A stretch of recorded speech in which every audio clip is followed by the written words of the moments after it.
This is the Church of, and here's your message for the week of Sunday, August 31st. All right, I gotta get into it.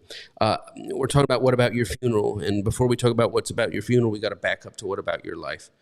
And about your life, about how we live, what we leave behind, what we're looking for is a supernatural legacy. We're looking to leave behind a legacy that said, my brother, my sister, my mom, my dad, my daughter, they're a person that walks with God, and they're a person that's going to leave that supernatural legacy. And sometimes we think that supernatural legacy, does it say Pop is on? I guess Pop is on today. Hey, Pop, good morning to you. That supernatural legacy, I didn't see Pop come through. Oh, okay. Anyway, that supernatural legacy of a person that walked with God, it's not necessarily a public legacy. When you go through the genealogy of Jesus in the New Testament, there's a bunch of names that you don't even know, you never even heard them mentioned before, because they're what did they ever do? Their names were never in lights. It doesn't matter that we know them or not. It matters where they plugged into that higher flow and that higher stream. Good morning to Tucker. So we're dealing with these elements of a supernatural life. Last week we finished element number 28, so powerful, about recognizing the dual equity in relationships. That in every interaction we have people that we have high equity in that relationship because they've been in the trenches with us. They built that equity. They've made deposits. And over time they become vested. And being sensitive with your sharing of your soul, yourself, and your substance with those high equity relationships is very important. But then we have low and no equity relationships, people we don't know at all, but we're learning in this series that there's never a them. There's never a they and theirs. There's always a we and ours, a me and mine. And when you interact with people, say they have no equity in this relationship at all. I don't even know them.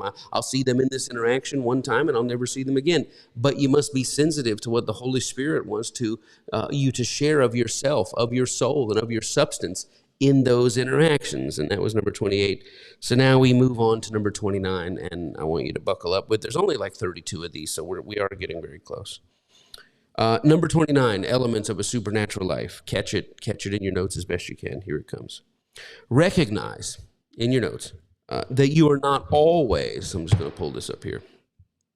Recognize that you are not always dealing with people and situations on a strictly human or natural level. Recognize that you are not always dealing with people or situations on a strictly human or natural level. One of the great mistakes we make when we walk in the lower flow is to appreciate all natural interactions and happenings from a purely materialistic perspective, that they are ground. That everything is ground, that everything that is based on what is.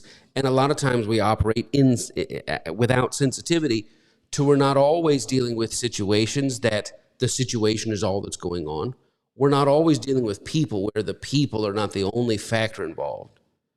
Not everything is strictly human, strictly natural, purely human, purely natural level. Here it is. There are other forces at work. There are other forces at work. There are often forces behind people, behind individuals, behind collectives of people. There are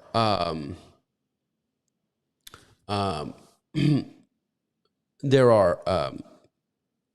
are individuals, there are collectives of people, and there are forces behind them. And there are situations and circumstances that sometimes they're just normal situations and circumstances, and just life happens.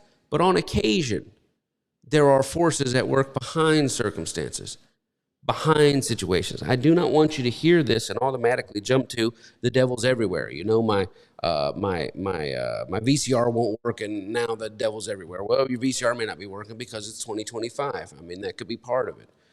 It was 30 years ago was the last time a VCR worked. And so you don't need to, I bind the wicked spirit. My toaster strudels come out and they're always burnt, and I'm telling you, it's the devil inside this toaster. Well, that's maybe that's not the situation there. And honestly, if the devils could necessarily work in those direct ways, devil knocked a tree over and it fell on my mailbox. Well, if that was the way it worked, the devil knocked the tree over and it'd fall on every single person on the planet. I'm not suggesting that we start finding the devil everywhere. I think it was Clive Staples that said, There's two problems you can do with the dark forces, two wrong approaches. Approach one is to pretend that to give it too little attention, and the approach two that's wrong is to give it too much attention. You don't want to pay too little or too much attention to the devil. It's kind of like the two demonic things that hijack racism, right? Or I guess any ism. One is to say that race is always a factor in whatever's going on. It's because of the devil of racism at the bottom of it. Well, you're going to miss out on a lot there. But the other demonic manifestation is to insist that race is never a factor. Or race is the only thing going on here. You can miss the truth. Race has nothing to do with it. You can miss the truth because the spirit of division is always operating, and it's always seeking to manifest in red, yellow, brown, black, white, and gay and straight, male and female, management and labor. I mean, there's always an ism that's trying to manifest. And to say that it has never nothing to do with it, that this is happening and has nothing to do with race. Well, you're not seeing the whole picture. This is happening and it's all about race. Well, you're not seeing the whole picture. And the same thing with the dark forces. I don't want you to assign all the power of your life over to those dark forces, but I also don't want you to operate ignorant to at least consider that at some times, situations, circumstance, you're not just dealing with people and situations on a purely natural level. Or now are you out there? Are you hearing what I'm saying to you? And somebody say, I know all this. That's good. Well, it's good you know all this, but I'm gonna take it piece by piece and build you up in something today. There are other forces at work. Sometimes forces that can be in harmony with the flow, and sometimes there are forces in opposition to the flow. And what I mean by harmony and opposition to the flow, well, the flow is the flow of life, right? There's the generic flow of life, the generic flow of goodness that is universal to all people. And then there's a personal flow, an individual flow for you. The generic flow is just abundant life. There are forces that exist to give us a tailwind in the generic goodness of life, and there are forces that give us a headwind in the generic forces and the generic goodness of life. And that's on the generic universal side. There is a flow to life. But for each individual, no two individual flows for your life and my life are the same. And there can be resistance to an individual and to a personal flow. So there's general resistance to just enjoyment of life that applies to all things. And then there's specific assigned, targeted, maybe a better word, targeted forces at work. Related to an individual flow and where you're supposed to be. So here we go. Don't ever discount that sometimes, and I got to be very careful with this because people hear this and they jump weaponize religion, and I'm not at all interested in promoting that. But sometimes you're not just dealing with the situation or circumstance, you're dealing with light versus dark. You're dealing with light versus dark.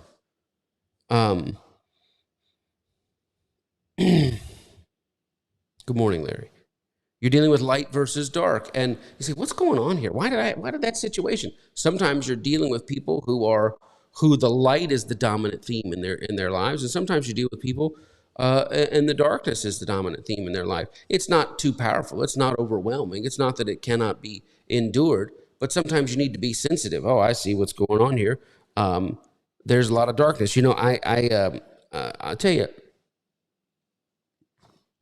There are a lot of cults in the world. I'm working on the Lamb Party, and I'll be launching that next year. And I know many of you are excited about that, especially in the 2026 year with all that's going on politically. But the foundation of the Lamb Party, well, first of all, it is what America could be, and we need to talk about that untapped supermajority. But that's neither here nor there. But also, it begins with this idea. Somebody said, when you talk about the Lamb Party, what are you talking about? It starts with this idea that religion is everything. The rest is politics.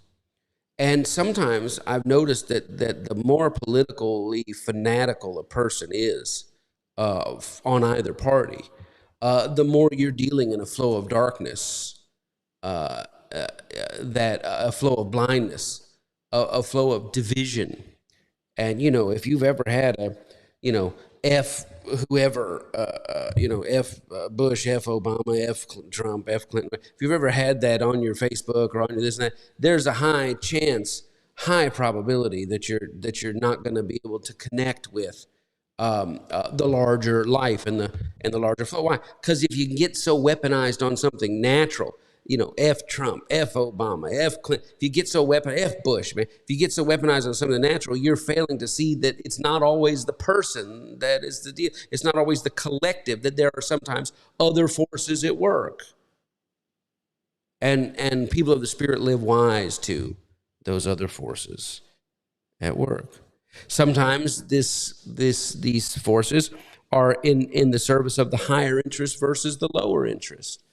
Sometimes we encounter situations when we're trying to bring something of the higher interest. When I mean high interest, the high-minded things, I don't mean arrogant, but of the God mind. You're trying to bring something redemptive. You're trying to bring something pure. You're trying to bring something good, and there can be resistance. And sometimes when there are forces that are preoccupied in preserving the lower interests of the flesh, of dehumanization, when those forces are there and you're trying to bring something of the higher mind versus the lower mind, sometimes we've got to realize, I don't understand what's all to deal with the harassment? Why is everything so difficult all of a sudden? Sometimes you're dealing with, you're moving in a flow of what's higher, what brings dignity, what brings unity, what brings the larger view, and you're running into things that are pushing back in the interest of that lower view. I hope you're catching what I'm saying. Sometimes, and I have this in my notes, and I'm not going to spend a lot of time on it. Sometimes when I say we're not always dealing with people and situations on a purely natural and human level, sometimes we're dealing things that are seeking the glory of God versus the glory of the ego. Oh man, if this wasn't part 33 or whatever of a message that was supposed to be 1 month. That sometimes you can be moving in things that are for the advancement of what matters to God, what matters to love, what matters to the divine mind, and you're moving into that, but you're moving into that not for human attainment and glory, but there are people that are interested in ego, and sometimes there are forces behind stoking the ego that the good thing can't get advanced because the forces are stoking the ego for the advancement of the good reputation. Instead of the good of the doing, it's the good of the reputation of doing. Man. So here we go. Let's go a little bit farther. Are you out there? Are you? Let me see. Okay, there's still some people on. Okay. Don't ever forget that sometimes in life, when you're dealing with situations, when you're dealing with people, you're actually dealing with fortified indignity, entrenched injustice, and inequity. I'll say it again. Don't ever forget that sometimes you're dealing with fortified indignity, entrenched inequity, and injustice. Sometimes you're not necessarily dealing with, oh, I think there's a devil here or whatever. Sometimes you're dealing with systems that have been in place so long that they're fortified, that they're calloused, that they're stubborn, and you're walking into a territory, you're walking into a sphere, and you say, I'm going to bring something of light here, but you're not walking into something dark that just got set up a week ago. You're dealing with things that have been in place for decades, hundreds, or even thousands of years. And you say, well, I'm going to push back on this. Just be mindful that sometimes what you're dealing with is a fortified indignity, an entrenched, dug in inequity and injustice. Now somebody say, why would you be talking about this? I've never encountered anything like this in my life. Well, maybe you're not really busy about the kingdom of God. The kingdom of God, boy, Roman Christianity really, and I think it was hijacked before Roman Christianity. The whole idea of the kingdom of God has been so hijacked and so demonically co-opted.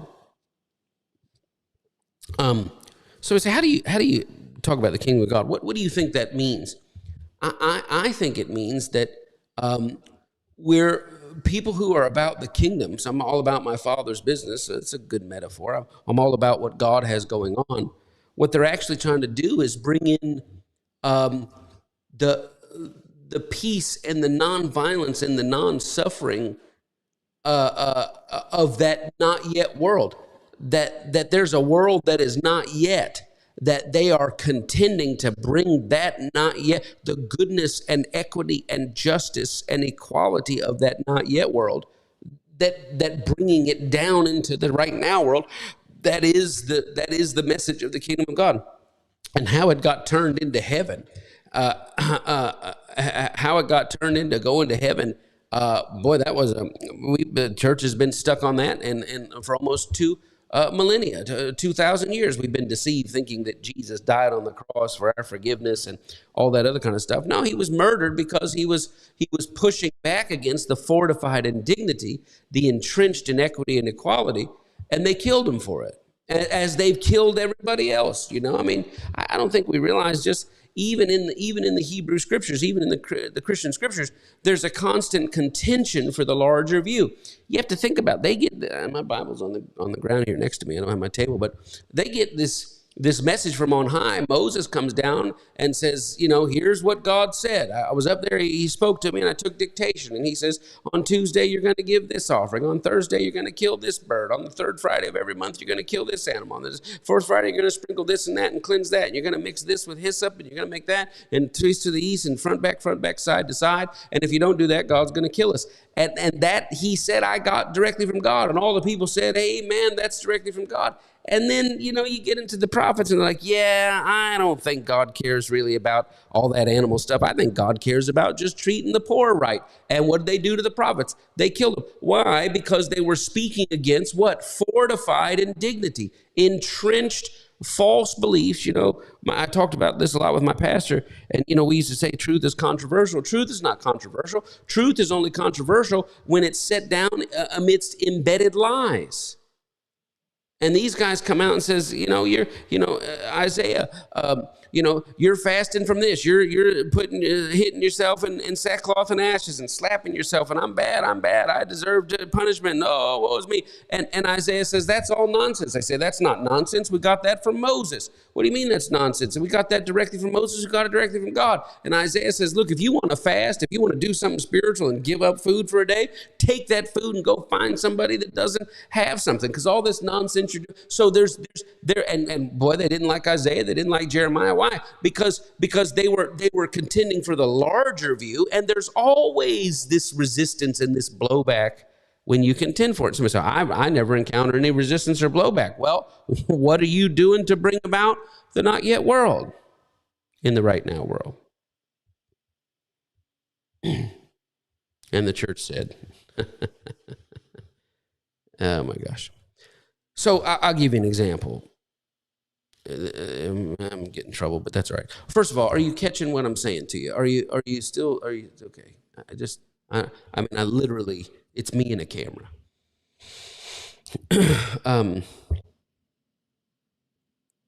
So in 1951, thank you, Joy. Is that Angela there? Thank you. I can't see who's on. Thank you. Everybody, thank you. I see it now. In 1951, there was an America. There was a South, right? There was a Georgia. In 1951, there was a Georgia that didn't have segregated everything. Where was it? It was in the not yet. And what happened? People of goodwill came together to contend to bring that not yet Georgia into the right now Georgia. I want you to think about that.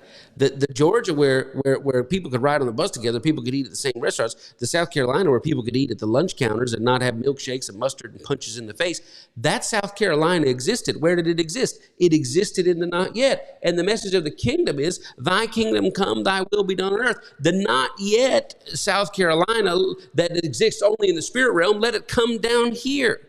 There is a not yet America. There's a not yet world right now where nobody's hungry. There's a not yet planet Earth where there's no war. There's a not yet planet Earth where there's no poverty and lack. There's a not yet planet Earth where there's no trafficking. How is the not yet planet Earth going to get down? Because the people in whom that not yet lives, they contend, they embody, they move their lives to bring it to pass. And so that's what we should have been doing. And the ultimate resistance that happened to us as the church or as believers and followers of Christ is we got this garbage about dying on the cross for the sins. I mean, the very sacrifice system that Jesus spoke against, that said that's completely ridiculous, that you got to have blood in order to get forgiveness and all that stuff. The thing he spoke against, the thing that got him killed, was the very thing they slapped his name on and made him the poster child of. I mean, it's pretty dark.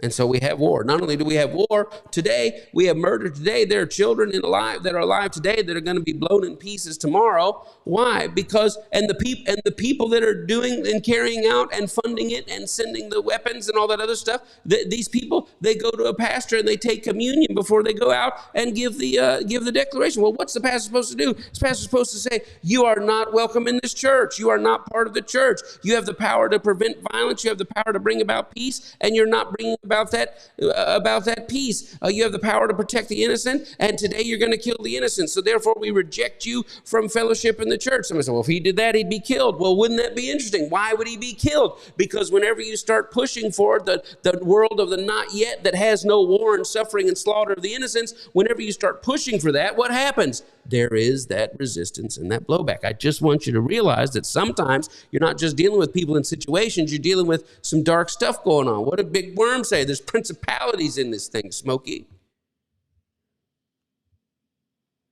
If you caught the reference. Thank you, Phyllis. Thank you, Thomas.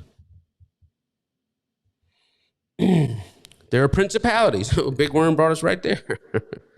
Principalities. What did the writer of the New Testament say? We don't wrestle against flesh and blood. That's material. That's what's in front of us. But behind that, there are principalities, powers, rule of the darkness of this world, spiritual wickedness in high place. Recognize this. Sometimes I get excited and I go forward to things and I don't recognize this. Because, listen, before...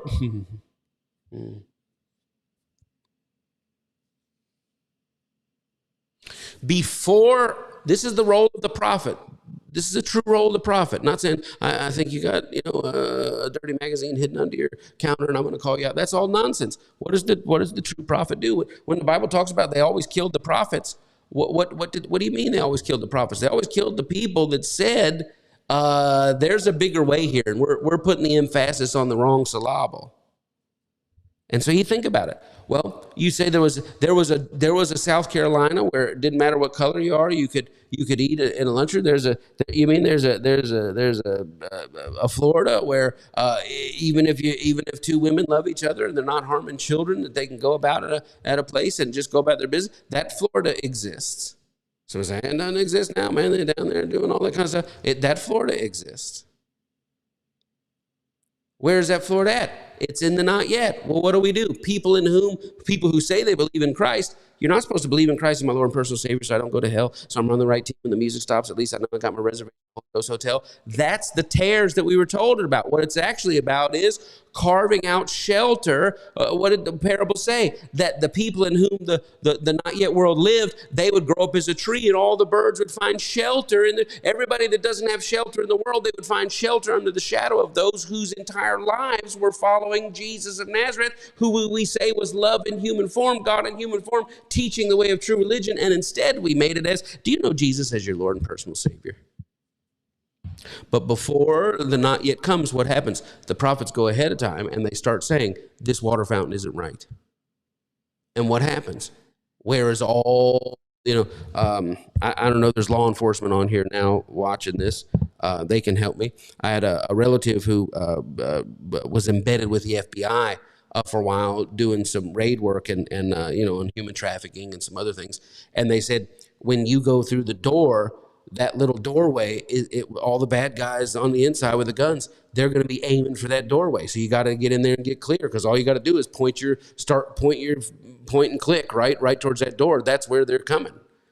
And if the prophets are declaring, this lunch counter system is not right. Well, if you're the dark forces, what's the first thing that happens? You say, well, just put all the energy on the person speaking about and getting people to envision the larger world. Yeah. We got to move on. Are you out there? A couple of you. It doesn't even matter. Recognize this in your notes. Recognize these forces as resistance. This is resistance. Resistance comes in many forms, but you have to recognize, oh, I realize what I'm doing. I just thought I was dealing with Sue across the street. I'm not dealing with Sue across the street. Sue doesn't even know. Sue is a pawn and a harassment and just something trying to give me grief because a house fell on her sister or whatever it is. And or Jan across the street, she's so bad. Or Fred, he's just mean. Every time I come out, he just stares at me or whatever. You can't. I mean, just people got stuff going on. Sometimes people got stuff going on. But sometimes you're trying to move in a jurisdiction. You're trying to move in a flow that is advancing the larger view, that is advancing dignity, that is advancing humanity. And then here comes these little things around the corner. But it's really not them. It's really not them. You must not only recognize the resistance from the principalities, powers, and I want you to think about this. They say they get larger. There's principalities, spiritual things that are just in charge of this area. Powers, rulers of the darkness of this world, spiritual wickedness in high places. I don't know if that's accurate. I don't know if that's an accurate description. This is just whoever wrote the New Testament. This is just whoever. Yeah, that's true. Smooth T Mac. It can be both. But the you think about it this way. You're trying to bring something of the higher life into this, and there are things that'll come as a subcurrent to the other life. So you got the principalities, power, rule of darkness in this world, and all spiritual wickedness in high places. Recognize that's what's going on, but also draw your line in the sand with authority. You also must recognize the limits of their encroaching jurisdiction. Okay, so I'm out here trying to step into a larger place, a larger view, a higher vista. I'm out here trying to do this, and yeah, there's resistance, but they can't take my life. They can't. You gotta draw your line in authority. You gotta say, what does the word rebuke? Somebody say, what's the word rebuke mean? The word rebuke means stop no more. When somebody says you rebuke a thing, what you're saying is, I'm saying stop no more. And that's how we must take our authority. But you're not going to even know to take authority when you think that everything you're dealing with is on a purely human level. Sometimes you just take the authority and say, nope, I'm drawing the line here. In your notes. You do this especially when dealing with things that are stubborn and persistent. In depriving human beings of their full. Let me tell you, you're gonna get involved and push back on racism, on sexism, on economic injustice. You think you're gonna get involved and push back on human trafficking, speak out against human trafficking, sex trafficking. You think you're just gonna go out and say this and that all the entrenched indignity there is just going to go, oh, yeah, come on in, totally. We don't want these little boys. Yeah, come on, they should be out. You think that thing that's been going on for thousands and thousands of years, trafficking in human beings, you think you're just going to wake up one day and say, I think this is wrong and I'm going to do something about it, and there's going to be no pushback against it? Come on now. Don't be dumb. Don't be a dumpski. Don't be a dumpski. And you're in the flow, not when you're looking at the people and say, look at how bad these people are. When you're looking at, look at how this entrenched darkness that brings in dignity, look at how it operates. But and I don't think I think about this sometimes. I was talking to a guy a couple of months ago, and he said, Pastor, he said, when you start talking about these different things, he says, do you think that that the forces that have that thing, that they're just going to go, oh, come on in, you're totally right. I haven't looked at the numbers recently, but for the last 20 years, maybe longer, the number one cause of death for young black men, age 15 to like 24, the number one cause of death in every age group, at every age, is homicide. Number one cause of death. Not motorcycle accidents, bike accidents, not disease, murder. Number one cause of death. For white people of the same age, it's like the number 10 or 12. Some categories, it doesn't even make the top 10, but they release cause of death, top things every single year without fail. We just keep, and I just decided to say, well, let me say, well, that's been going on so long, it's normal. I just decided to say, I don't think that's normal. And the guy said, did you think when you said that the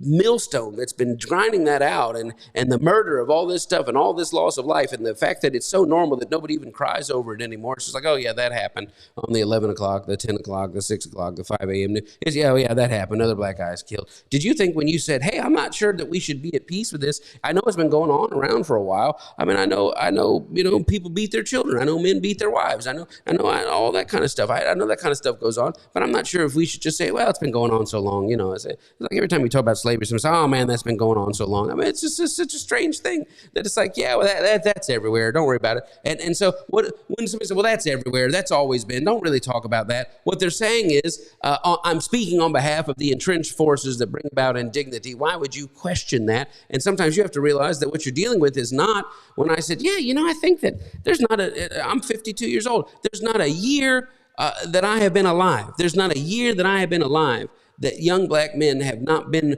overrepresented, sometimes 3, 5, 8, 9, sometimes many as 30-1 when it comes to being shot down and killed on the streets. And we just go, yeah, I mean, so is that world I'm going to die in? Am I going to live my entire 120 years? And it's all when I'm gone, say, well, I lived 120 years. Mike, was there ever a year that young black men, when number one cause of death wasn't homicide? Nope, not a single year. What the hell? Are you serious? Are you serious? Well, yeah, that's how you lived and died. That's how there was. It's just there. Oh, okay, I guess that's the way it is. Some things never change.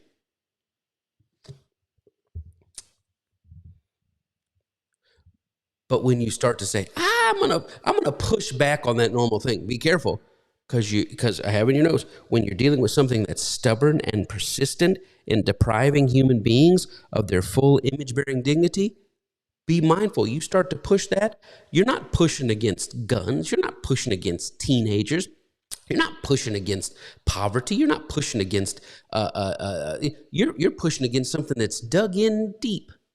You start saying, I think I'm going to start supporting things that help people get out of human trafficking. You think that the things that have been taking little girls and boys and people in their teens, 20s, 40s and pushing them into trafficking, pushing them into sexual trafficking, you think those, not just the people, the people and all the people are caught up in the darkness of age as agents of darkness, but you think, yeah, I'm just going to get some friends of mine and we're just going to go work on that. You think that all hell is not going to come. You think the people, the dark spirits, the dark forces that have been behind that for all these years in every culture on planet Earth that has always just set aside a certain portion of boys, girls, and children to just do that, you think they're just going to go, oh, okay, well, Carol decided to do something about it? Let her on in. You're right. We're probably wrong. You don't think they're going to push everything back against you? Come on, don't be a dumpski. Anticipate backlash in your notes. Anticipate backlash. Whenever you think on, aim for, press for, or attempt to enter a larger view, a higher vista. It's just not justice stuff and helping human beings. Although if we're a follower of Christ, that is 100%. That's the only thing about religion you need. Do you believe in God? Do you believe in this God? Have you confessed this? Have you taken communion? Garbage, garbage, garbage. The only religion you need is, how do you know if you know God? How do you know if you're a religious person? Is your life about seeing other people and advancing dignity and humanity in the world? Well, I don't know if that's my preoccupation in life. Then sing every stupid song you want to sing. It is nothing if you are not following what we call the embodiment of God. Now, you don't even have to be a Christian. You can be a Muslim, you can be Jewish, you can be Hindu, you can be Buddhist. It doesn't matter. It doesn't matter. The way we know whether or not your religion is true is you can talk, you can sing, you can do all that kind of stuff, take your sacrifices, make your animals, have your feast days, to do all that. I'm not saying change any of that. Do all that. But as long as you know that means nothing, as long as you know the only thing that means something is how you treat your fellow human being, that is true religion. So accept that there's going to be backlash, but we'll even take it out on just treating people right and trying to treat people better, trying to bring a little bit of the non-suffering of then into the now. We'll leave that alone. But if you dare start thinking on a higher way to think, aiming for, pressing for, attempting to enter a larger view, just if you think, you know what, I'm not going to be in this low thing anymore. I'm not going to walk in this addiction anymore. I'm not going to perpetuate this generational dysfunction. I think I'm going to treat my family different. I think I'm going to treat my wife different. I think I'm going to treat my husband different. I think I'm going to stop letting alcohol dominate my life. I think you think that you're just going to go, I think I'm going to go up to something higher, that there's not something that's going to be a headwind to try to push you down. I'm not saying it can stop you. I'm just saying, just be aware that that's what you're dealing with. My God.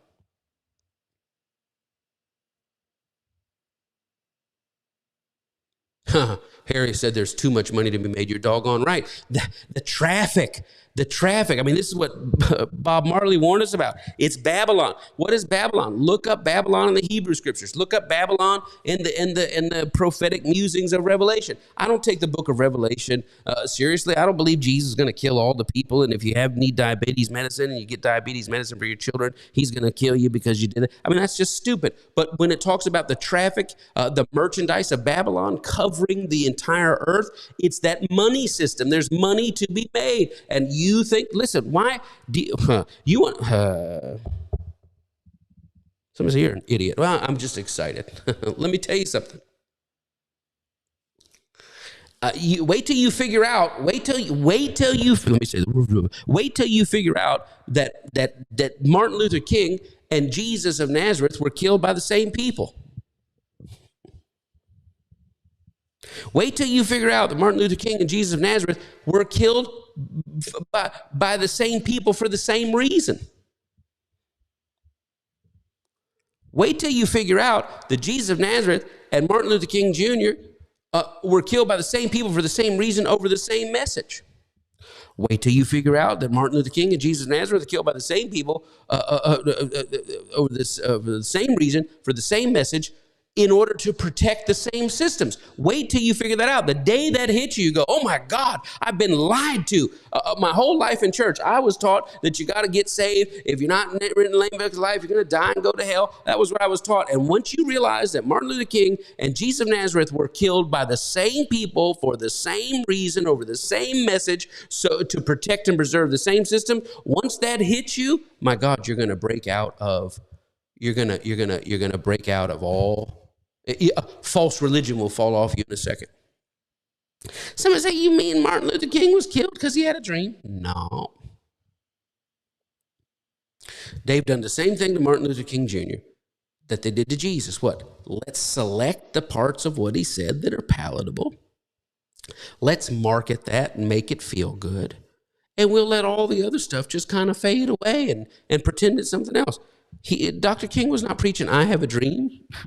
When he died, he was preaching that the core of everything that's wrong in this world is killing and profiting off the killing of poor people for the preservation of the powers, the economic preservation of the powers of Babylon. That's what he was saying. And guess what? He was one of the most hated men in America. They said King fell off. Why? Because he's like he didn't rap anymore. Like they forgot about King, right? Nobody said, oh my gosh. He was low. People didn't want him around. There was another thing coming in town. It was more, militarized and everything like that. And they said, yeah, no, we don't need all that kumbaya Martin Luther King stuff. And so why'd they kill him? Somebody said, well, no, James Earl Ray killed him because he was marching. No. Listen. Don't look at the people out front. Think of what was behind. What was he pushing against? When he died, he was pushing against the fortified economic trading in trafficking in the law and the destruction of innocence for profit through war. That's what he was saying when he died. And that's the same thing Jesus was saying when he died.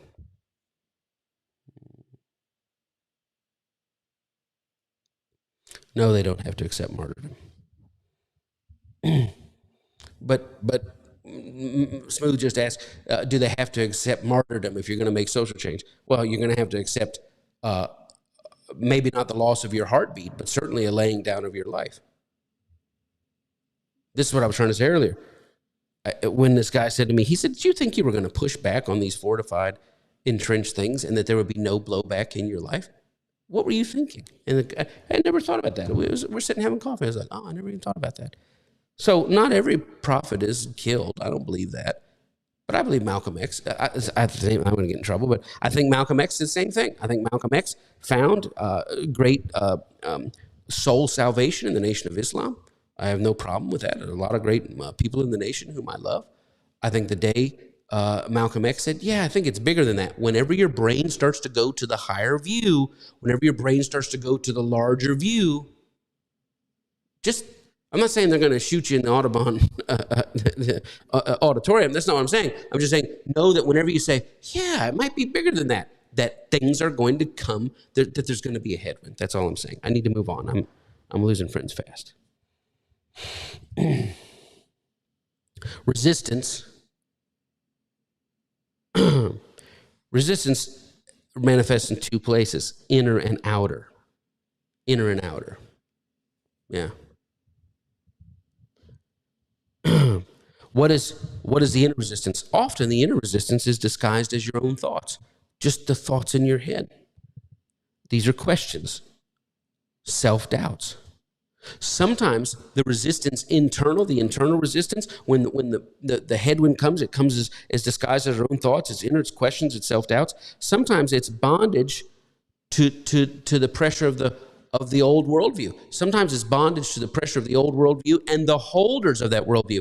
What will people think of me in my church? What will people think of me in my mosque? What will people think of me in my synagogue if I dare speak of or think about, or in my temple, if I dare speak of or think about? What will my family think if I go, well, we always vote this way, and I think it might be different, or we're always thinking these people are bad, or these immigrants are bad, or these white people are bad, or these brown people are bad, or these. We always think that, and I think if I pipe up at Thanksgiving, go, I don't think that anymore. God, do you know what that's going to cost? My grandfather might have a heart attack right there at the table. So what is it? In our thoughts, here's the resistance. It's questioning, it's doubt. Sometimes we're questioning, if I challenge the old paradigm, what will happen to me? What will happen to me if the people that I'm around look at me and go, what's wrong with you? I don't want to pay the price for that.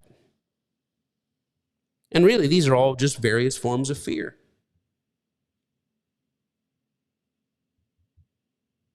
That's right. The baby boomers, that's what they were looking. They were pushing for. Against war. I mean, that's what it was. It's against war. The unjust war in Vietnam. And here, let me tell you something about war. It is so hard. It is so hard.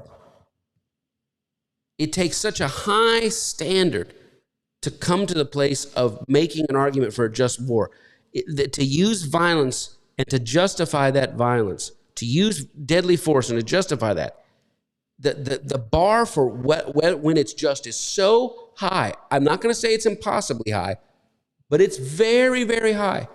But if you're able to make an argument for a just war, if you're able to make that argument, which is a very hard argument to make, now you have the secondary argument, which is even the larger argument, that if you're able to make an argument for a just war, can you make an argument to prosecute a just war justly? Which even having any just action is one thing, but then to do that just action justly, that's a much higher standard. These are highly moral things that are particular, and that if presidents and prime ministers and premiers claim to have any religious association at all, if they have any religious association at all, and if they have any women or men of that religious authority, a shaman or a seer or a mystic or a pastor or a prophet or a priest, that priest, that shaman, that mystic, that prophet, that seer, if they are of any true religious substance at all, their number one counsel is to the person who has the authority to fire the trigger or to fire the missile or to launch the drone or to launch the attack or to fly the sortie.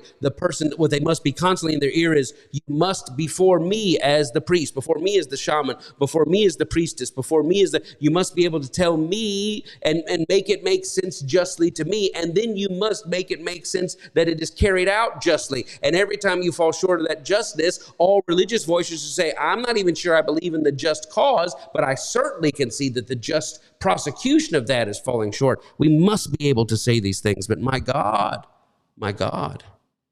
what is the danger of even thinking in that way? What about the outer forms of resistance? And we're only gonna get through this one today, but I only got like 2 more after, so you're fine. What about the outer forms of resistance? Sometimes the outer forms of resistance come as unjustified, inexplicable harassment and chaos. Stuff just breaks out and you can't even figure out why it's breaking out. Stop a minute and don't just look at the stuff going on. Look at how the stuff going on, whether it's caused by something of a resistant force or whether just its very existence is designed to push back, even to take the wind out of your sails for the thing, the larger view that you're trying to occupy or contend with. Unjustified, inexplicable harassment and chaos. This comes in the form of isolation. When did I become such a pariah? When did I become persona non grata, right? You're like, I was always invited to the reindeer games and now I'm not invited. Sometimes that's just because people forgot to invite you, but they totally love you. Sometimes it's because they're upset with you and they don't like what you're doing. Sometimes it's because the forces want to make you feel cut off and isolated. And sometimes when people cut you off and isolate you and you get around them, it's like all warm and fuzzy. Oh my gosh, man, how you doing? And you're like, golly, I guess they love me totally, but why am I out here isolated? Because sometimes the resistance brings you out to make you feel alone and cut off. Other times when you feel alone and cut off and then you get around people and you can tell it's kind of like this plastic, like, hey, how you doing? And you feel this plastic thing. And you're like, what is this? I was at a conference recently and my son asked me, well, how are you going to feel going to this conference? I said, well, there's 4 possibilities. Number 1, that I come in and they go, man, this is such a blessing to us. We'd like to hear more. I said, that's highly unlikely. Number 2, I walk in and they say, we don't like you, get out, which is highly unlikely.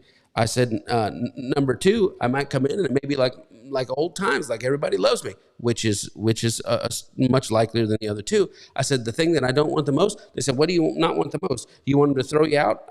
I don't want that, but that'll be okay. You want them to say, we love everything that you got? Well, of course I'd love that. What do you think the most? What I hate the most is politeness, which is what? There's something weird going on, but everybody's being polite about it. I don't want that at all. Isolation, diminishment. Sometimes it manifests as diminishment. Sometimes it manifests as interruption. Sometimes it manifests as simple containment. Again, unjustified, inexplicable harassment and chaos. You can't even figure it out. Isolation, diminishment, interruption, containment. I'm going to read you some things, and we're going to close here, but don't leave just yet. Just hang on. I'm going to read you some things.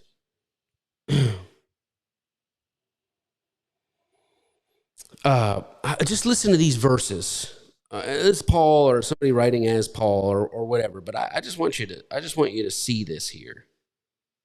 I got a couple of verses in my phone. I just want to read you. This is 2 Corinthians 1. Listen to how this guy trying to bring about this larger view. We do not want you to be uninformed. 2 Corinthians 1:8. I'm reading, I don't even know what version I'm reading from. Do not be uninformed about the troubles we experienced in the provinces of Asia. We were under great pressure. The pressure was so bad it was beyond our ability to endure. We despaired even of life itself. We tried to take a larger view out into the world, and it was so bad we felt like, I don't even know if I can live through this. That's that resistance, and it comes, sometimes it's in internal forms. Let me give you this. Over in, this is 2 Corinthians 7. Sometimes it's external forms. 2 Corinthians 7, verse 5. For when we came to Macedonia, we had no rest. But what's it say? We were harassed at every turn. There were conflicts on our outside, fears on our inside. I like that. There were conflicts outside, that's the outward resistance, and fears inside, that's the inward resistance. We were harassed at every turn, but God who comforts the downcast, comfort us by the coming of Titus, a true friend. I'll give you another one. Just hang on here a little bit. This is 2 Corinthians 11.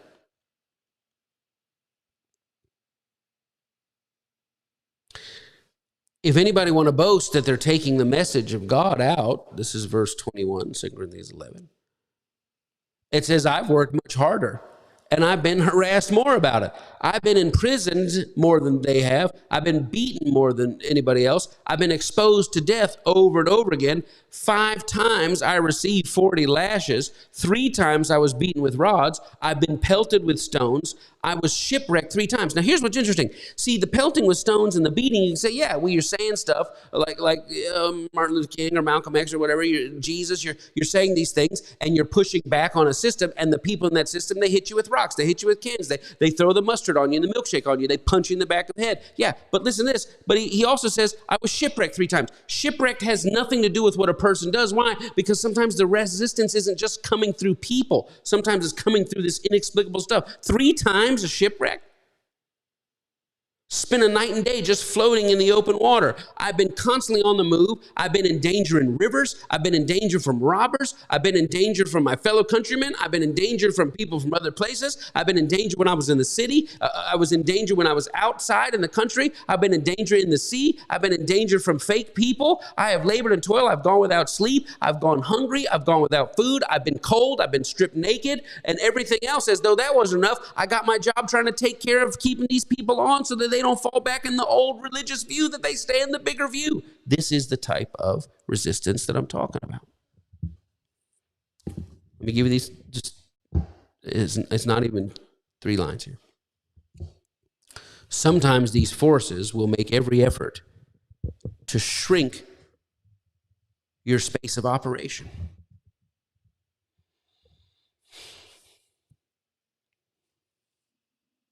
They'll try to shrink your space of operation. And I promise you this, they'll try to grind you to powder.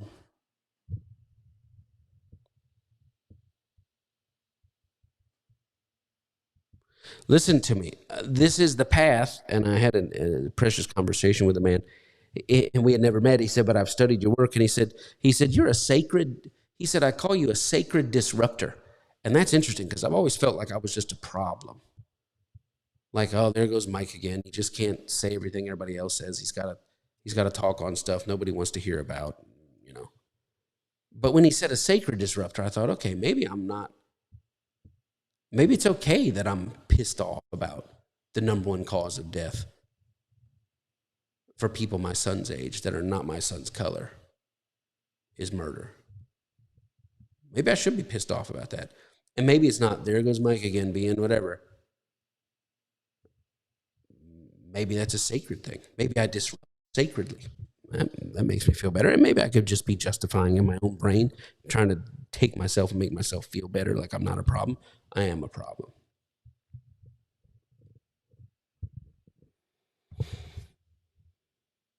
Maybe when we talk about sexuality, maybe we talk about, we're glad to have you here, Smooth. Hey, Connie. Good morning, Connie Ben. Maybe when we talk about sexuality, and I think, you know what? Religious people are all twisted up on sexuality, and they just need to chill. The dignity of God on sexuality is consent, and it is dignity. And it takes a while to figure out consent. When it's children, obviously they cannot consent. When it's vulnerable persons, obviously they cannot consent. But so many of us, we grow up and we say yes to things that later on is a no. We say no to things that later on is a yes. But we're constantly trying to refine. We say yes to things that bring us indignity or bring other people indignity. And we're constantly trying to find. And maybe when I speak, I say, oh man, he's talking about sexual. Maybe it's okay. Maybe it's okay to be a disruptor. Maybe it's okay to challenge that thing if it's being done in a sacred way. But I will tell you this. What happens is the forces, not the people, not the circumstance, the forces, they want to shrink your lily pad, cut it off, so you're barely standing, barely floating, alligators swirling around, and they want to grind you down to powder. Why? So that you'll stop speaking of and contending. You'll stop contending for the larger view. These resistance forces, they want to win by attrition.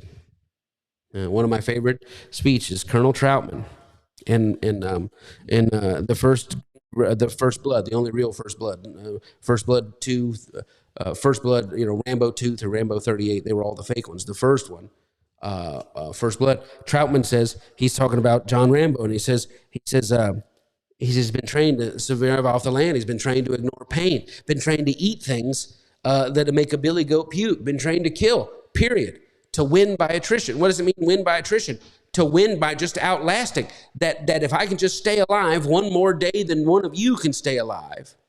That's how these powers, that they just want to win by exhaustion, win by attrition. Maybe if you get wearied down enough, if they shrink your lily pad and shrink your lily pad and grind you down, maybe you'll shut up. Maybe you'll just stop saying that religion is bigger than we've been taught, and spirituality is bigger than we've been taught, and sexuality is bigger than we've been taught, and what it means to know God is bigger than we've been taught, and that we ought not be complicit with systems that bring in dignity. That when you say that, maybe if the forces can just pedal a little farther than the people trying to bring it, then maybe they'll shut up, or maybe they'll shut down. That's the game.